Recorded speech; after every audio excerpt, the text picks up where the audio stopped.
आज का हमारा जो टॉपिक है वो इलेक्ट्रिक फील्ड है। इसके पहले वाले वीडियो में हमने कूलॉम्स लॉ पर डिस्कशन किया था, जहाँ पर बताया था कि F = 1/4πε0 Q1 Q2/r²। ये वो इलेक्ट्रोस्टैटिक फोर्स होता है जो किसी दो चार्ज के बीच में वर्क करता है। सपोज दैट दो चार्ज है, एक Q1 और एक Q2, इनकी डिस्टेंस r है, तो एक दूसरे पर ये कितना फोर्स एग्जर्ट करते हैं उसके लिए कूलॉम्स लॉ बताया जाता है। उसके लिए कूलॉम्स ने लॉ जो दिया था उसी को कूलॉम्स लॉ कहते हैं।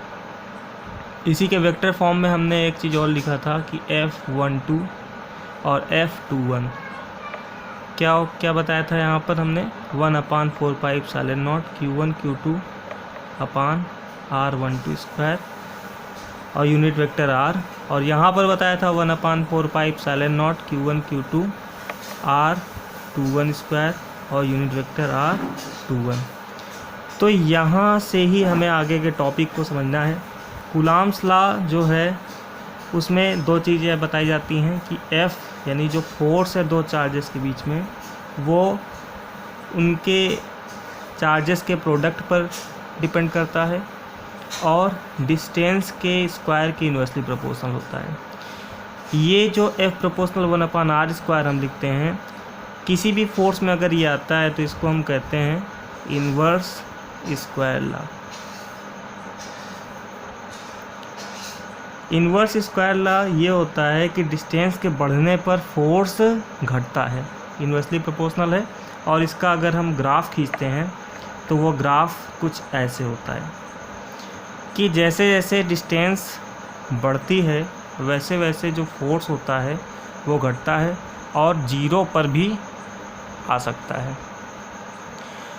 अब इसका मतलब ये है कि suppose that r is tending to infinity, तो यहाँ पर फोर्स क्या हो जाएगा, टेंडिंग टू जीरो हो जाएगा। यहाँ से इनफाइनाइट की डिफिनेशन हमें मिल जाएगी।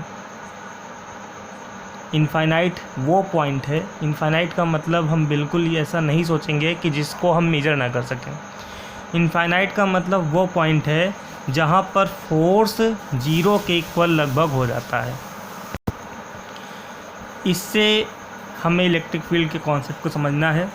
यानी इलेक्ट्रिक फील्ड एक ऐसा रीजन है, आप कह दीजिए कि ये कोई एक ऐसा रीजन है जिसके बाहर जो कोई पॉइंट है वो क्या कहलाएगा, एट इनफाइनाइट।